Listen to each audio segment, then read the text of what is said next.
Social media, जहाँ fame popularity के पीछे काफी कुछ छिपा होता है, जहाँ पैसा, फॉलोअर्स और चमक धमक के पीछे की रियलिटी उतनी ही ज्यादा अंधेरे से भरी होती है। ऐसी कई फेमस पर्सनालिटीज हैं जिनके लाखों में फॉलोअर हैं, लेकिन उनके असली चेहरे के पीछे कई सारी कहानियां छिपी हुई हैं और जब ये सामने आता है तो किसी के भी रोंगटे खड़े हो जाते हैं। फेमस अमेरिकन सिंगर डेविड, जिसकी टेस्ला कार में से 15 साल की लड़की की डिकम्पोज्ड हुई बॉडी मिलती है। अब सवाल ये है कि ये सब कुछ किसने किया और क्या उस 14 साल की लड़की के साथ डेविड का कोई रिलेशन था। इस केस में कई सारी नई डिटेल्स सामने आई हैं और ये केस अभी भी ऑन गोइंग इन्वेस्टिगेशन के ऊपर चल रहा है।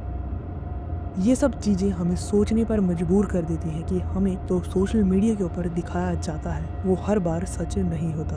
कैसे जो अपनी फैंस की नज़र में एक आइडल होता है, लेकिन वहीं उस आइडल का असली चेहरा कुछ और ही होता है। तो सबसे पहले जानते हैं कि आखिर डेविड है कौन। डेविड का पूरा नाम डेविड एंटोनी बार्की है, जिसका बर्थ 2005 में न्यूयॉर्क सिटी में हुआ था और कुछ ही टाइम के बाद डेविड की फैमिली टेक्सास में शिफ्ट हो जाती है। डेविड को स्टार्टिंग से ही होम स्कूलिंग दी गई थी, यानी कि उसके चाइल्डहुड से ही काफी कम फ्रेंड्स थे, जिससे कि उसका इंटरेस्ट धीरे धीरे गेमिंग और कॉमिक्स की तरफ बढ़ता गया, क्योंकि वो ज्यादातर टाइम अपना घर पे ही बिताता था, जिससे कि उसकी बाहर एंड सोशल इंटरेक्शन काफी कम थी।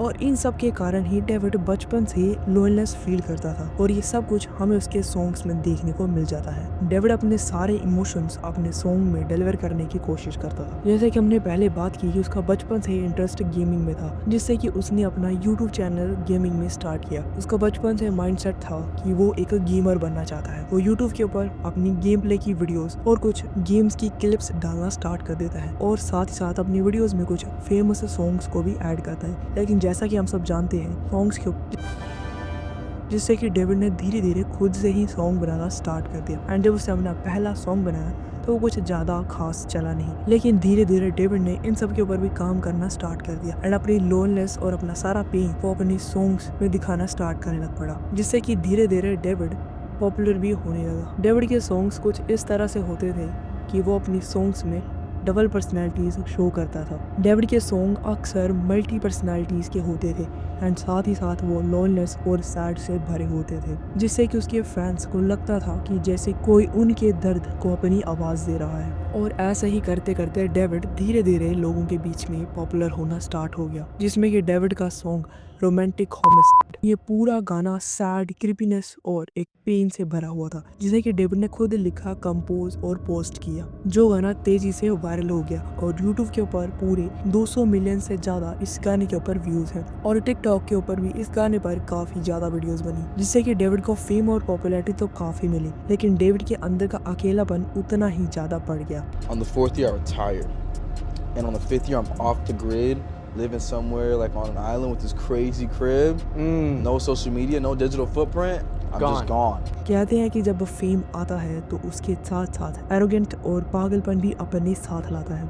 यहाँ तक सब कुछ सही चल रहा था, लेकिन फिर 8 सितंबर को कुछ ऐसा हुआ जिसने कि पूरी दुनिया को हिला कर रख दिया। डेविड की कार से एक बॉडी मिलती है जो कि पूरी तरह से डिकम्पोज हो चुकी थी। बॉडी की हालत इतनी खराब थी जिसे कि आइडेंटिफाई करना कि वो मेल की है या फीमेल की, वो भी काफी मुश्किल था। और जब ये सब कुछ चल रहा था तो सोशल मीडिया 2 पार्ट्स में डिवाइड हो चुकी थी। कुछ डेविड के साथ थे और कुछ डेविड के खिलाफ थे, क्योंकि जिस टेस्ला कार में ये बॉडी मिली थी वो कार किसी और की नहीं बल्कि डेविड के नाम पर रजिस्टर थी और ये कार काफी टाइम से यहाँ पर पार्क थी और इस कार की कोई मिसिंग रिपोर्ट भी नहीं लिखाई गई थी। बॉडी को आइडेंटिफाई करने के लिए कई दिन तक जो कुछ भी बैग में से मिला था वो सब कुछ टीवी के ऊपर फ्लैश किया जाने लगा एंड तब एक लेडी ने कंफर्म किया कि ये बॉडी किसी और की नहीं बल्कि उसकी बेटी की है। और तब ये कंफर्म हुआ कि ये बॉडी 14 साल की लड़की सिविस्टा रिवेस की है, जो कि अपने घर से पूरे 1 साल से गायब थी, जिसकी कि 1 साल पहले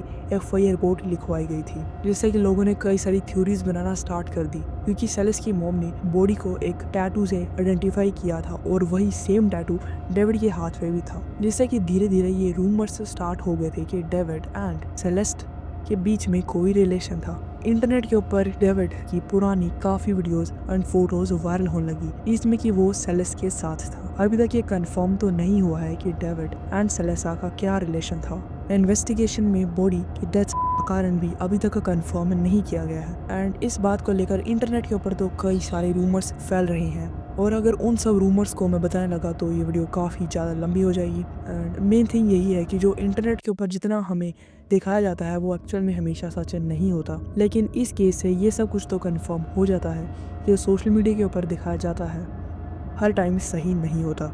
ऐसे कई लोग हैं जो इंटरनेट के ऊपर वायरल होने के लिए काफ़ी कुछ करते हैं। कई लोग तो अपनी जान तक अर्ट फैंस एंड लाइक्स के लिए कुर्बान कर देते हैं। एंड उन्हीं में से एक केस है 2025 का मनीषा अग्रवाल, जो कि यूट्यूब के ऊपर एंड इंस्टाग्राम के ऊपर काफ़ी ज़्यादा फेमस है, लेकिन अपने व्यूज़ और लाइक के इम्प्रेशन कम होने के कारण वो डिप्रेशन में चली जाती हैं और खुद ही कर लेती हैं। तो यानी लोग सोशल मीडिया के ऊपर वायरल होने के लिए काफ़ी कुछ करते हैं। कुछ लोग रिस्की स्टंट करते हैं, बिल्डिंग्स के ऊपर जंप करते हैं ताकि कैसे भी करके वो यहाँ पे वायरल हो जाए। इसमें आना तो काफ़ी आसान है, लेकिन इससे बाहर निकलना उतना ही ज़्यादा मुश्किल है। एंड ये जो केस था, यानी जो डेविड का केस, अभी भी ऑन गोइंग इन्वेस्टिगेशन के ऊपर है। इसमें अभी तक कुछ ज़्यादा कंफर्म नहीं हुआ है, और यहाँ तक कि पुलिस ने अभी तक किसी को अरेस्ट भी नहीं किया है। एंड अगर आपको ये वीडियो थोड़ी सी भी अच्छी लगी होगी तो आप कमेंट में बता सकते हैं। एंड अगर आप इसका नेक्स्ट पार्ट चाहते हैं, जैसे जैसे ये केस धीरे धीरे जब इसकी इन्वेस्टिगेशन कंप्लीट हो जाएगी तो इसके ऊपर नेक्स्ट पार्ट भी आ जाएगा।